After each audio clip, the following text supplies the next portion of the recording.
کے بڑے بڑے علماء جن کو نائب مفتی اعظم ہند شارح بخاری علامہ شریف الحق امجدی کہا جاتا ہے، آپ نے خود حضور محبوب مینا علیہ الرحمہ کو صوفی ملت کا لقب دیا ہے۔ اپنے وقت کا اتنا بڑا جو محدث بھی ہو، صرف اتنا ہی نہیں، آپ علماء کی نظر میں عوام کی تو بات ہی الگ ہے، عوام تو اپنے دل و جان کے ساتھ دل و جان محبوب العلماء کے قدموں پہ قربان کرتے ہیں۔ میں نے بچشمے سر دیکھا ہے، عوام کی تو بات الگ ہے، لیکن پیارے کون محبوب مینا کس کو حضور محبوب العلماء علیہ الرحمہ کہا جاتا ہے، حضور تاج الشریعہ ہے، وہ تو الگ بات کر رہے ہیں، وہ الگ آپ کا ذکر ہے۔ علامہ ضیاء المصطفیٰ حضور محدث کبیر جب آپ کا ذکر کرتے ہیں تو آپ کو محبوب العلماء اور محبوب العوام کے نام سے آپ کو یاد کرتے ہیں۔ میں اور اس بارے میں کچھ نہیں کہہ سکتا کہ حضور محبوب مینا کی وہ ذات پاک ہے جو ایسے گھرانے کے چشم و چراغ تھے کہ جس گھرانے کے بزرگ کا تذکرہ امام وقت امام اہل سنت سیدی سرکار اعلیٰ حضرت فاضل بریلوی علیہ الرحمت والرضوان جب اپنا شجرہ لکھتے ہیں تو میرے امام نے آپ کے گھرانے کے بزرگ کا ذکر کرتے ہوئے ارشاد فرماتے ہیں، خانہ دل کو سیاہ دے، روئے ایمان کو جمال، شیخ سیاہ مولا جمال الاولیاء۔ وہ ذات ہے حضور محبوب العلماء والمشائخ۔ میں آپ کو مختصراً عرض کرتا چلوں، صرف اتنا ہی نہیں، علماء کی نظر میں آپ کی بھی بڑی مقبولیت، اور وہ اس لیے کہ زندگی بھر آپ نے مسلک اعلیٰ حضرت کے مشن پہ اسی کی نشر و اشاعت کرتے رہے اور انہی علماء سے رابطہ رکھا جو مسلک اعلیٰ حضرت کے سچے اور پکے ترجمان تھے، انہی علماء کے آپ قریب ہوتے۔ یہ حضور محبوب مینا کی سب سے بڑی یہ کرامت ہے۔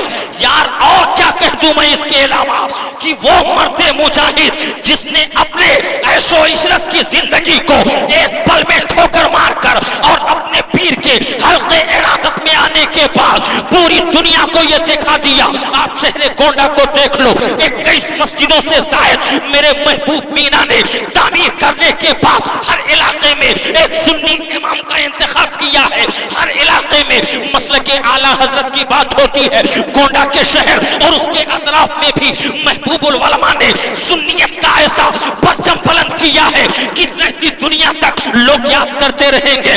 میں آپ کو بتاتا چلوں پیارے، وہ محبوب العلماء جنہوں نے مسلک اعلیٰ حضرت کے حوالے سے صرف اتنا ہی نہیں بلکہ غالباً 2014 کے اندر ایک بات آئی تھی پیارے، آپ بھی توجہ کرنا، 2014 کے اندر اسی گونڈا کی سرزمین پر ایک پمفلیٹ تیار ہوا تھا، ایک پرچہ ایک اشتہار سامنے آیا تھا جس میں دیوبندیت کی طرف سے، جس میں وہابیت کی طرف سے یہ اعلان کیا گیا تھا کہ معاذاللہ مسلک اعلیٰ حضرت خرافات اور رسم و رواج کا نام ہے، معاذاللہ پورا مجمع بول دے معاذاللہ، مسلک اعلیٰ حضرت کو کیا کہا؟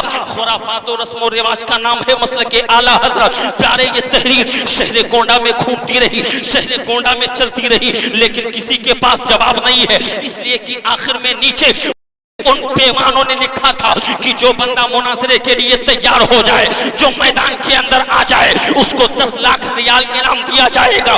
پیارے یہ تحریر گونڈا میں چلتی رہی، یہ گونڈا میں پھیلتی رہی، ایک ایک گلی کوچوں سے اب یہ آواز آ رہی ہے مسلک اعلیٰ حضرت کو بدعت و خرافات کا مجموعہ کہا جا رہا ہے۔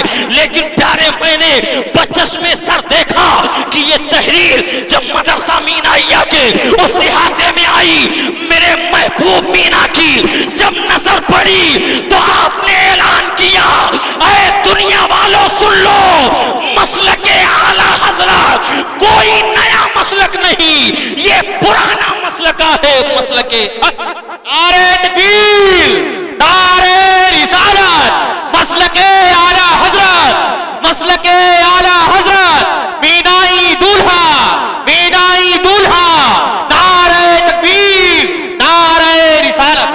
بہت خوب ماشاءاللہ، میں نے آیت کریمہ پڑھی ہے، اللہ ارشاد فرماتا ہے یا ایھا الذین آمنوا اتقوا اللہ وکونوا مع الصادقین، اے ایمان والو اللہ سے ڈرو اور سچوں کے ساتھ ہو جاؤ۔ مسکرا کے بول دے سبحان اللہ۔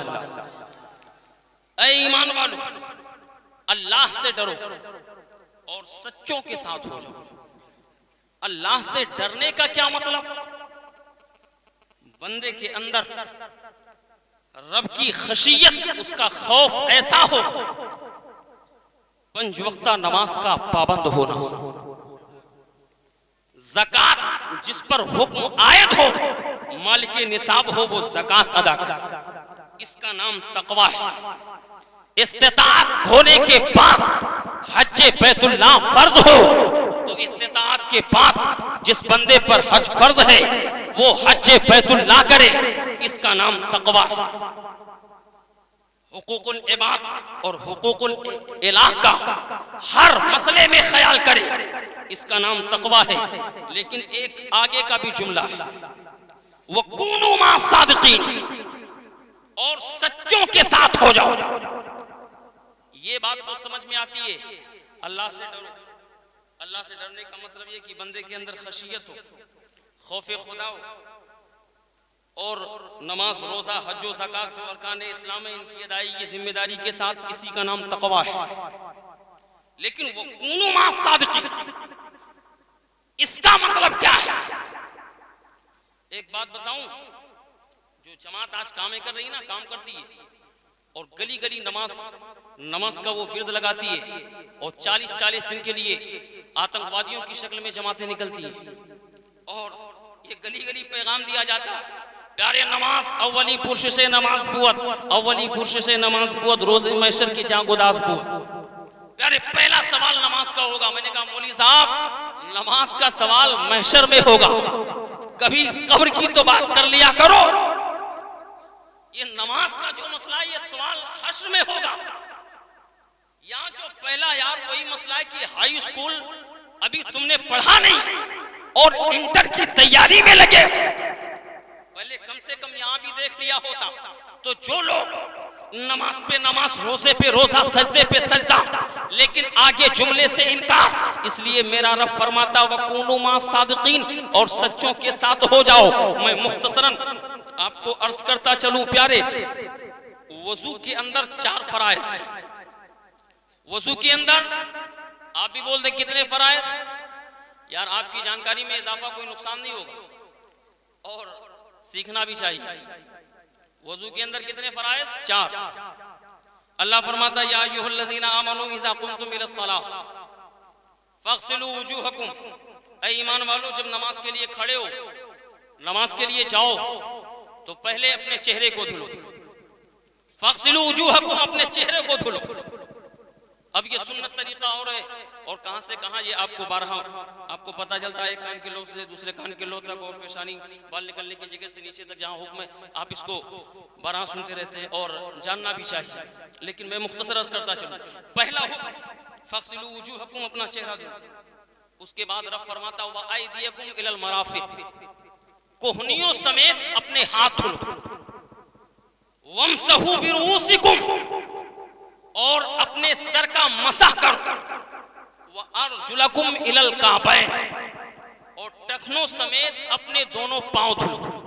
یہ 4 فرائض ہیں، اور یہ فرائض، یہ وضو ایسے ہیں، یہ فرائض ان کے بغیر نماز ہونا تو الگ کی بات، کوئی راستہ ہی پیدا نہیں ہوتا۔ اس لیے کہ نماز کی کنجی وضو ہے، اور جنت کی کنجی نماز ہے۔ لیکن آپ نے اس میں غور نہیں کیا، آپ مختصراً توجہ کرنا۔ اللہ نے فرمایا فاغسلوا وجوہکم وایدیکم۔ ایک بات بتاؤ، ایک بندہ نماز کے لیے جانا چاہتا ہے، فاغسلوا وجوہکم پہ عمل کیا، پورا چہرہ دھل لیا، کوہنیوں تک ہاتھ بھی دھل لیا، سر کا مسح بھی کر لیا، ٹخنوں تک پاؤں نہیں دھویا، اور نماز پڑھتا رہے تو نماز ہو جائے گی؟ نماز نہیں ہوئی۔ اس لیے کہ ترتیب اگرچہ فرض نہیں ہے، لیکن ان 4 فرائض میں سے ایک وضو ہو ہی نہیں سکتا، اور جب وضو نہیں ہوگا تو بندے کی نماز کسی عالم میں نہیں ہو سکتی۔ اب آپ توجہ کریں، اسی طرح میرا رب فرماتا اے ایمان والو اللہ سے ڈرو، یہ اور بات ہے، وَكُونُوا مَعَ الصَّادِقِينَ یہ الگ بات ہے۔ جس طرح سر کا مسا چھوڑ دینے سے 4 فرائض میں سے ایک فرض کو ترک کر کے بندہ نماز پہ نماز، سجدے پہ سجدہ، رکوع پہ رکوع کرتا رہے لیکن نماز کسی کام کی نہیں، ایسے ہی لاکھ عبادت پہ عبادت اور سچوں سے دور ہو، اولیاء اللہ سے دور ہو، اس بندے کے تقوی کا کوئی معاملہ، کوئی ضرورت نہیں ہے اس کے تقوی کی۔ اب بات آ گئی ہے سچوں کی، آپ سنتے چلیں۔ میں نے اس کی تفسیر جب اٹھائی، میں نے اس کی تفسیر دیکھی، میرا رب فرماتا وَكُونُوا مَعَ الصَّادِقِينَ سچوں کے ساتھ ہو جاؤ۔ یہاں سچوں سے مراد کون لوگ، کس کو سچا کہا جائے؟ تو تفسیر مظہری کے اندر علامہ قاضی ثناء اللہ پانی پتی مظہری تفسیر مظہری میں لکھتے ہیں، اور اس حدیث کے راوی سید المفسرین جناب عبداللہ بن عباس ہیں، اور آپ نے بھی یہی تفسیر کی ہے۔ فرماتے وَكُونُوا مَعَ الصَّادِقِينَ سے مراد ایک تو یہ ہے، یہاں الصادقین سے مراد ابو بکر صدیق اور فاروق اعظم رضی اللہ تعالی۔ آگے چل کر سید المفسرین خود دوسری تفسیر فرماتے ہیں، جناب عبداللہ بن عباس نے کہا یہاں سے مراد اور کوئی نہیں، داماد پیغمبر فاتح خیبر جناب مولا علی کرم اللہ تعالی وجہ الکریم کی ساتھ ہے۔ وَكُونُوا مَعَ الصَّادِقِينَ اے ایمان والو تقوی اختیار کرو اور علی کے غلاموں میں شامل۔ علی کون ہے؟ کن کو علی یہ مرتضی کہا جاتا ہے؟ وہ مولا علی جن کے بیٹے سرکار امام حسن، مسکرا کے بول دیں سبحان اللہ، ان کے بیٹے سرکار امام حسن مثنیٰ، ان کے بیٹے سید عبداللہ محض، ان کے بیٹے سید عبداللہ، ان کے بیٹے سید داؤد، اس کے بعد اسی طرح چار پشت کے بعد جناب ابو صالح موسیٰ جنگی دوست ہیں، ان کے بیٹے جناب سیدنا عبد القادر جیلانی بغدادی، محی الدین جیلانی غوث اعظم ہے۔ ایک تو یہ سلسلہ قادریہ ملتا ہے، دوسری طرف آپ چلے جاؤ امام حسین سرکار مولا علی کے بیٹے، امام حسین کے بیٹے امام زین العابدین، ان کے بیٹے امام باقر، ان کے بیٹے امام جعفر صادق، ان کے بیٹے امام موسیٰ قاسم، ان کے بیٹے جناب سید ابراہیم۔ یہ سلسلہ جناب غریب نواز تک چلتا ہے، اور جناب غریب نواز میں کہنا چاہتا ہوں سلسلہ قادریہ اور چشتیہ اسی الصادقین کی تفسیر ہے۔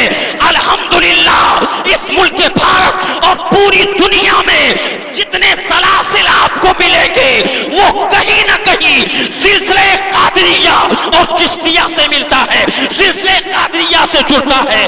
اور غریب نواز عبد القادر کی شان یہ ہے ان کا سلسلہ مولا علی تک ملتا ہے، مولا علی کی شان یہ ہے جو ان کے ساتھ ہو گیا، سمجھ لو مسلمان کامیاب۔